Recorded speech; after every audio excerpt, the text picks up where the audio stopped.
Kubor na Khlem jong unong san Hima. Ka KSU Laban Circle haka handru tarik ubanay leber araja arpausaw kalalet banbu da ka dorkhas ha chairman ka MEECL bat kalayo ru ban kendu yu director ka MEPDCL ban ujor halor kibriyo basa Beaiñ ha Maxwelton estate kibatu Bording electric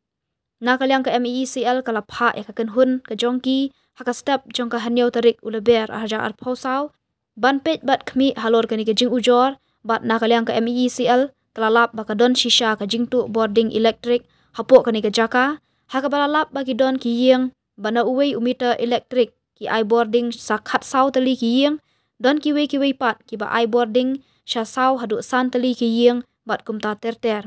haka te ka jinglet khmi nakalyang ka MEECL kala ot Bording lut ya baro kini ki yeng ki batu Bording bat kin sa ai da ki jing tho ru ya kini ki brieu ha kini ki sngi ban sha dan kuna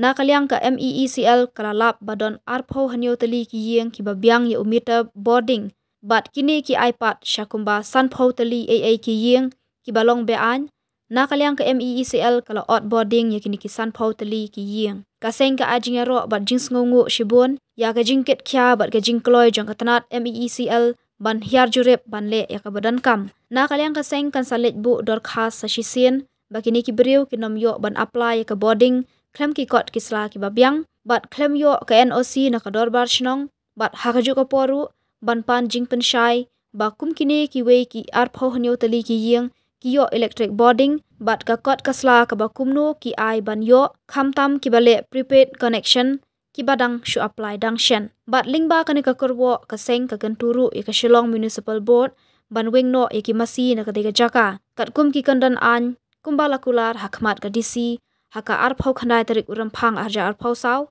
lada ka SMB ka penslam ka seng kan panlong da ka jiak hi hakmat office jong ka SMB